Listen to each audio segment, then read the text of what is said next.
ಕುಮಟಾ ಅಗ್ನಿಶಾಮಕ ಠಾಣೆಗೆ ಮಂಜೂರಾದ ಹೊಸ ಅಗ್ನಿಶಾಮಕ ವಾಹನಕ್ಕೆ ಸಂಬಂಧಿಸಿದಂತೆ ಶಾಸಕ ದಿನಕರ್ ಶೆಟ್ಟಿ ಮತ್ತು ಕೆಪಿಸಿಸಿ ಪ್ರಧಾನ ಕಾರ್ಯದರ್ಶಿ ನಿವೇದಿತಾ ಆಳ್ವ ಅವರ ಅಭಿಮಾನಿಗಳ ನಡುವೆ ಸಾಮಾಜಿಕ ಜಾಲತಾಣದಲ್ಲಿ ಶುರುವಾದ ವಾಕ್ಸಮರ ಕ್ಷೇತ್ರದಲ್ಲಿ ಸದ್ದು ಮಾಡಿದೆ. ಹೌದು, ಕುಮಟಾ ಅಗ್ನಿಶಾಮಕ ಠಾಣೆಗೆ ಹೊಸ ವಾಹನ ಮಂಜೂರಾಗಿದೆ. 2024ರ ಅಕ್ಟೋಬರ್ 30ರಂದು ಮಂಜೂರಾದ ಬಗ್ಗೆ ಆದೇಶ ಪತ್ರದಲ್ಲಿ ತಿಳಿಸಲಾಗಿದೆ. ಈಗ ಕುಮಟಾ ಅಗ್ನಿಶಾಮಕ ಠಾಣೆಗೆ ಹೊಸ ವಾಹನ ಬಂದಿದ್ದು ಸೇವೆಗೆ ಸಿದ್ಧಗೊಂಡಿದೆ.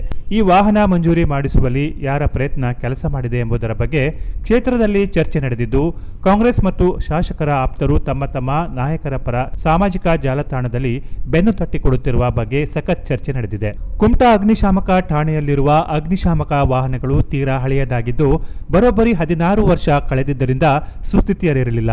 ಕುಮಟಾ ತಾಲೂಕಿನಲ್ಲಿ ಏನಾದರೂ ಬೆಂಕಿ ಅವಘಡ ಸಂಭವಿಸಿದರೆ ಹೊನ್ನಾವರ ಅಥವಾ ಅಂಕೋಲಾದಿಂದ ಅಗ್ನಿಶಾಮಕ ವಾಹನ ಕರೆಯಿಸುವ ದುಸ್ಥಿತಿ ಇತ್ತು.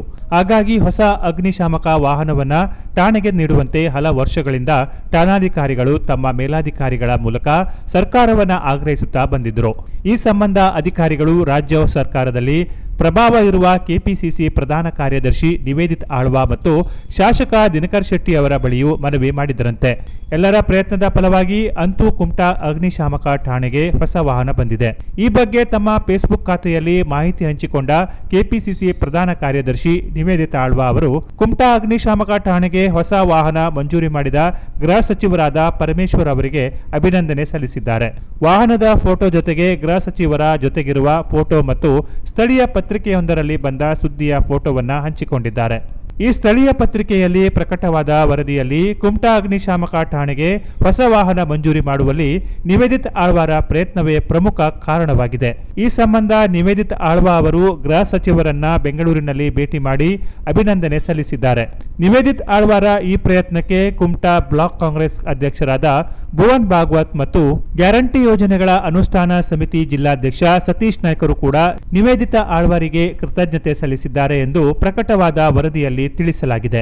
ಇನ್ನು ಈ ಬಗ್ಗೆ ಶಾಸಕ ದಿನಕರ್ ಶೆಟ್ಟಿ ಅವರು ಕೂಡ ತಮ್ಮ ಫೇಸ್ಬುಕ್ ಖಾತೆಯಲ್ಲಿ ಪೋಸ್ಟ್ ಹಾಕಿಕೊಂಡು ಅಗ್ನಿಶಾಮಕ ವಾಹನ ಮಂಜೂರಾಗಲು ತಮ್ಮ ಪ್ರಯತ್ನವಿರುವ ಬಗ್ಗೆ ಉಲ್ಲೇಖಿಸಿದ್ದಾರೆ. ಈ ಬಗ್ಗೆ ಸದನದಲ್ಲಿ ಪ್ರಸ್ತಾಪಿಸಿದ್ದರಿಂದ ರಾಜ್ಯ ಸರ್ಕಾರ ಈ ಅಗ್ನಿಶಾಮಕ ವಾಹನವನ್ನ ಕುಮಟಾ ಠಾಣೆಗೆ ಮಂಜೂರು ಮಾಡಿದೆ. ಇದಕ್ಕೆ ಕಾರಣರಾದ ಗೃಹ ಸಚಿವರಾದ ಪರಮೇಶ್ವರ ಅವರಿಗೆ ಕ್ಷೇತ್ರದ ಜನತೆಯ ಪರವಾಗಿ ಅಭಿನಂದಿಸುವುದಾಗಿ ತಿಳಿಸಿದ್ದಾರೆ. ಬಿಜೆಪಿ ಶಾಸಕ ದಿನಕರ್ ಶೆಟ್ಟಿ ಮತ್ತು ಆಡಳಿತ ಪಕ್ಷದ ಕಾಂಗ್ರೆಸ್ ಮುಖಂಡ ನಿವೇದಿತಾ ಆಳ್ವ ಅವರು ತಮ್ಮ ತಮ್ಮ ಸಾಮಾಜಿಕ ಜಾಲತಾಣದಲ್ಲಿ ಮಾಡಲಾದ ಈ ಪೋಸ್ಟ್ಗಳು ಈಗ ಸಖತ್ ವೈರಲ್ ಆಗುತ್ತಿದ್ದು ಎರಡೂ ಪಕ್ಷಗಳ ಅಭಿಮಾನಿಗಳ ನಡುವಿನ ಅಕ್ಷರ ಸಮರಕ್ಕೂ ಕಾರಣವಾಗಿದೆ. ಶಾಸಕರ ಅಭಿಮಾನಿಗಳು ಶಾಸಕರ ಸಾಧನೆ ಎಂದು ಬಿಂಬಿಸಿಕೊಂಡರೆ ಕಾಂಗ್ರೆಸ್ಸಿಗರು ತಮ್ಮ ಮುಖಂಡ ನಿವೇದಿತಾ ಆಳ್ವರ ಪ್ರಯತ್ನದ ಫಲ ಎಂದು ಹೇಳಿಕೊಳ್ಳುತ್ತಿದ್ದಾರೆ. ಸಾಮಾಜಿಕ ಜಾಲತಾಣದಲ್ಲಿ ವೈರಲ್ ಆಗುತ್ತಿರುವ ಈ ವಾಕ್ ಸಮರದಿಂದ ನಿಜಕ್ಕೂ ಇದು ಯಾರ ಪ್ರಯತ್ನ ಎಂಬುದು ಜನಸಾಮಾನ್ಯರಿಗೆ ತಿಳಿಯದೆ ಗೊಂದಲ ಮೂಡುವಂತಾಗಿದೆ.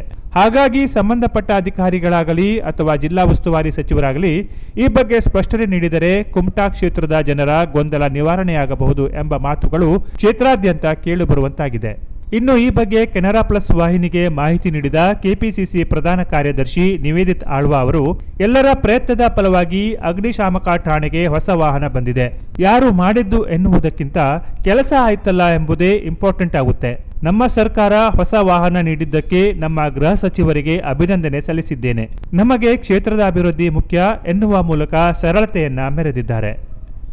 Canara plus news, Kumta.